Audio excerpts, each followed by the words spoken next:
கல்வியை பொறுத்த வரைக்கும் 2 விதமாக பிரிக்கலாம். எப்படி அப்படின்னா, இங்கிலீஷ் மீடியத்துக்கு போனால், அதாவது மெட்ரிகுலேஷனுக்கு தனியார் பள்ளிகளுக்கு போனால் அது ஒரு மாதிரி கல்வியாகவும், நம்ம அரசு நடத்தும் பள்ளிகள் கவர்மெண்ட் ஸ்கூலுக்கு போனால் அது ஒரு விதமான கல்வியாகவும், அது ஒரு விதமான நீங்கள் சொன்ன சுமையாகவும் தெரியுது. 2 விதமாக பிரித்து தான் இப்போ நம்ம இதை பார்க்க போகிறோம். அரசு பள்ளிகளில் வந்து முன்னெல்லாம் இப்போ நம்ம படிக்கிறப்போ ஒரு காலத்தில் பள்ளிகளுக்கு எப்படி இருந்தாலும் அனுப்பிச்சி விட்ருவாங்க. ஏன்னா மதிய சோறுக்காகவும் அனுப்பிச்சி விட்ருக்காங்க, நம்ம படிக்கணுங்கிறதுக்காகவும் அனுப்பிச்சி விட்ருக்காங்க. அன்றைக்கி வந்து நம்மளுடைய ஆசிரியர்கள் மத்தியில் நம்மளுக்கு மிகப்பெரிய ஒரு மரியாதை இருந்தது. அவர்கள் மத்தியில் வந்துட்டு நம்மளுக்கு ஒரு பயம் இருந்தது.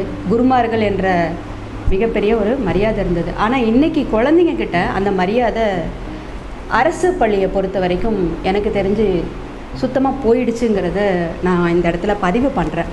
அதே போல் குழந்தைங்கக்கிட்ட என்னெல்லாம் அப்படிங்கிறத இன்றைக்கி வந்து சோசியல் மீடியா இதெல்லாம் வச்சு பார்க்குறப்போ பிள்ளைகள் வந்துட்டு படிப்பு விஷயத்தில் கவனம் செலுத்துறதை குறைச்சிட்டாங்க.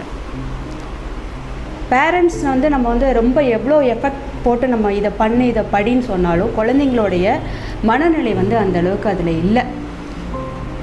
இந்த விதத்தில் 2 தரமாக பிரிக்கணும். நம்ம தனியார் பள்ளிகளுக்கு வந்து ஒரு ரூல்ஸ் அண்ட் ரெகுலேஷன் ஃபாலோ பண்ணுறாங்க.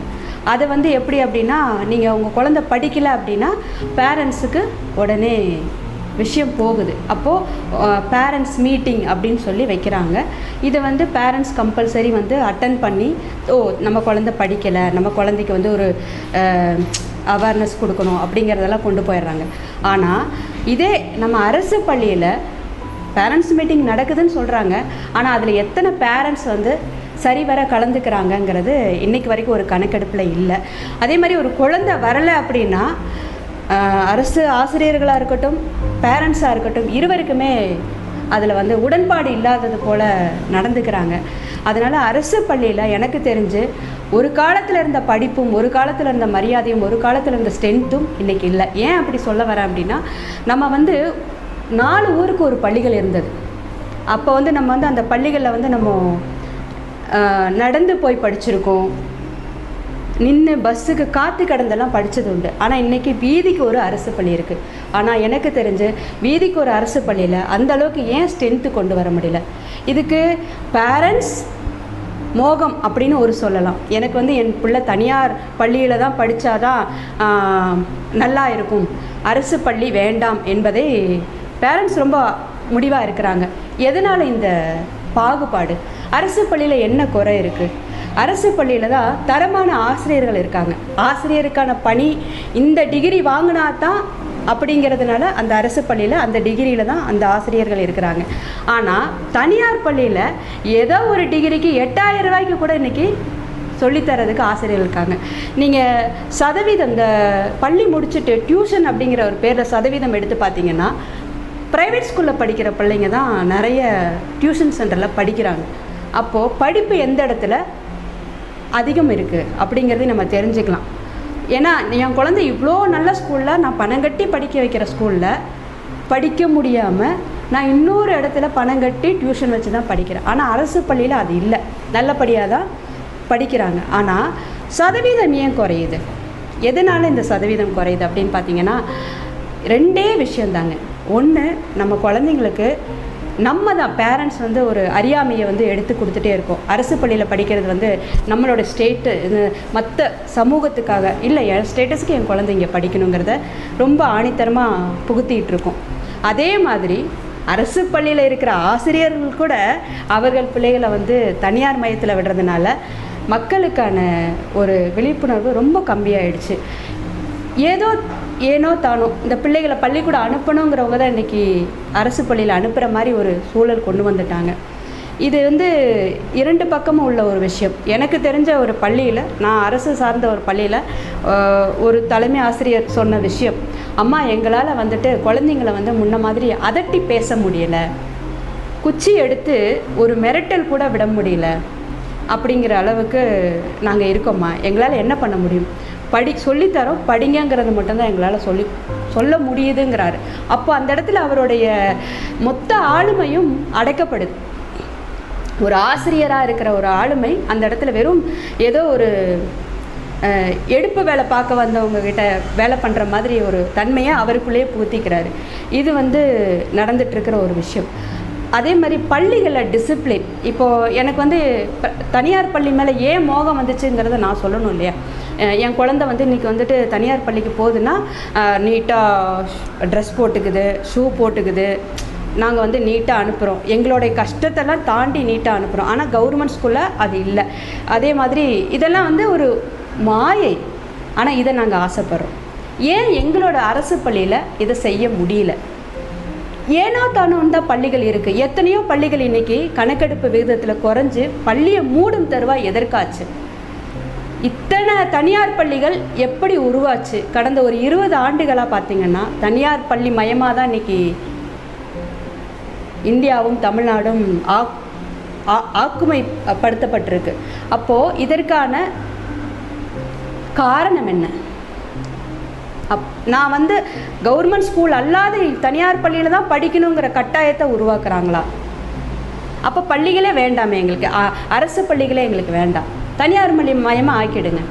ஏன் இந்த அரசு பள்ளி அப்படிங்கிற ஒரு கணக்கெடுப்புக்காக ஒரு பள்ளிகளை வைத்து அதற்கு 45 கோடி 45,000 கோடி 55,000 கோடி என்று நிதி ஒதுக்கி அதுக்கு என்ன ஒரு வரைமுறை திட்டங்கள் வகுக்கிறாங்கங்கிறது இப்போ வரைக்கும் தெரியல. பண்ணலாம், ஒரு ஸ்கூலை தத்தெடுத்து ஒரு ஊரில் ஒரு ஸ்கூலை தத்தெடுக்கிறதுக்கு ஒரு நபர் வரலாம். எல்லாருக்கும் அந்த மனப்பான்மை இருக்குமாங்கிறது தெரியல. எல்லாருக்குமான அந்த விஷயம் குழந்தைங்களுக்கு கிடைக்குமா? இப்போ நான் கவர்மெண்ட் ஸ்கூலில் இங்கிலீஷ் மீடியம் மாதிரியே இருக்குப்பான்னு அதே ஸ்கூலில் நான் பக்கத்து ஊர் பிள்ளை அங்கே போய் படிக்க முடியுமா? இல்லையே. அப்போது என்னுடைய தெருவில் என்னோடய பள்ளியில் இருக்கிற ஸ்ட்ரென்த்துக்கு என்னோடய பள்ளியை ஏன் நீங்கள் வந்து சரிவர நிர்வகிக்க முடியல? பள்ளியில் படிப்பு தரமாக இருக்குது, அதில் நான் பின்வாங்கலை.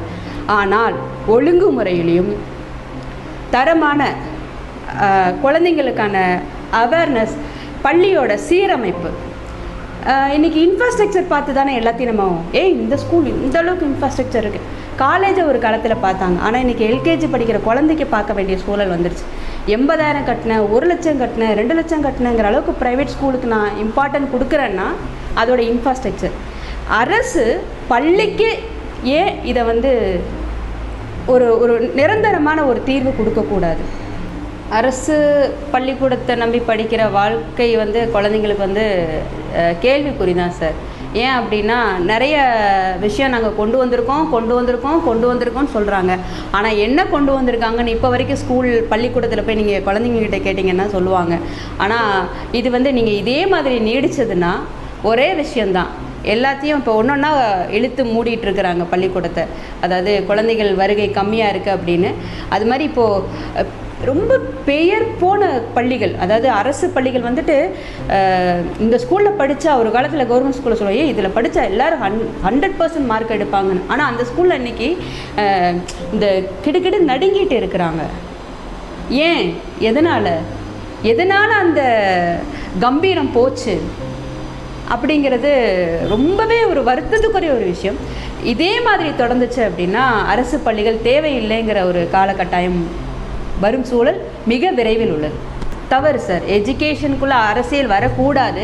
இப்போ வந்து அது வந்து உள்ளே நுழைஞ்சிருக்கு. ஆனால் வந்து இது வந்து ஏற்றுக்கக்கூடிய ஒரு விஷயம் கிடையாது, ஏற்றுக்கவும் கூடாது. ஏன்னா அரசியல் அப்படிங்கிறது வந்து வேறு, கல்விங்கிறது அது அப்படியே அதற்கு அப்பாற்பட்டது.